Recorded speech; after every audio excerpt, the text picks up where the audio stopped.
સુરત પોલીસની 2 દિવસીય crime conference સુરતના સિટી લાઇટ સ્થિત સાયન્સ સેન્ટર ખાતે આયોજન. પોલીસ કમિશનરની અધ્યક્ષતામાં 2 દિવસ ચાલશે ક્રાઇમ કોન્ફરન્સ. શહેર પોલીસ વિભાગના તમામ પોલીસના ઉચ્ચ અધિકારીઓ કોન્ફરન્સમાં રહેશે હાજર. ક્રાઇમ કોન્ફરન્સમાં પોલીસ અધિકારીઓ, પીઆઈ, પીએસઆઈ તેમજ કોન્સ્ટેબલોની હાજરી રહેશે. પીએમ મોદીની સૂચના અન્વયે અને ડીજીના આદેશ દરેક જિલ્લામાં આયોજન કરાયું. આગામી 5 વર્ષ પડકારોનો સામનો કઈ રીતે કરવો તેની તૈયારીના ભાગરૂપે આયોજન કરાયું. આર્ટિફિશિયલ ઇન્ટેલિજન્સનો વધુમાં વધુ ઉપયોગ કરવો, બનતી સાયબર ક્રાઇમની ઘટનાઓને ડામવા, ગુજસી ટોક જેવા ગુનાઓ પર ભાર આપવો, ડ્રોન કેમેરાનો વધુમાં વધુ ઉપયોગ કરવો જેવા મુદ્દે પ્રેઝન્ટેશન તૈયાર કરાયું. છેલ્લા 15 દિવસથી સુરત પોલીસ દ્વારા તૈયારીના ભાગરૂપે આજે ક્રાઇમ કોન્ફરન્સમાં પ્રેઝન્ટેશન રજૂ કરાશે.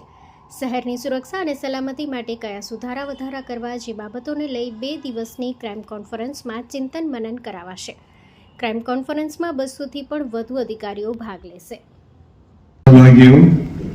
આંતરિક સુરક્ષા સંબંધિત મહત્વના મુદ્દાઓ પર ચર્ચા કરે છે. દેશભરમાંથી અમલમાં આવતી શ્રેષ્ઠ પદ્ધતિઓ, બેસ્ટ પ્રેક્ટિસીસ શેર કરે છે અને પોલીસિંગના ક્ષેત્રમાં થયેલા નવીનતમ વિકાસ વિશે માહિતી મેળવે છે.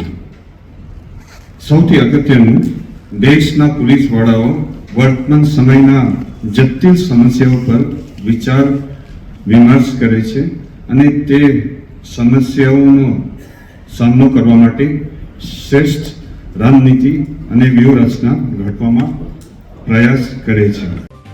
જો તમે આ વિડીયો ફેસબુક પર જોઈ રહ્યા છો તો લાઈક અને ફોલો કરો, અને યુટ્યુબ પર જોઈ રહ્યા છો તો અમારી ચેનલને સબસ્ક્રાઇબ કરો.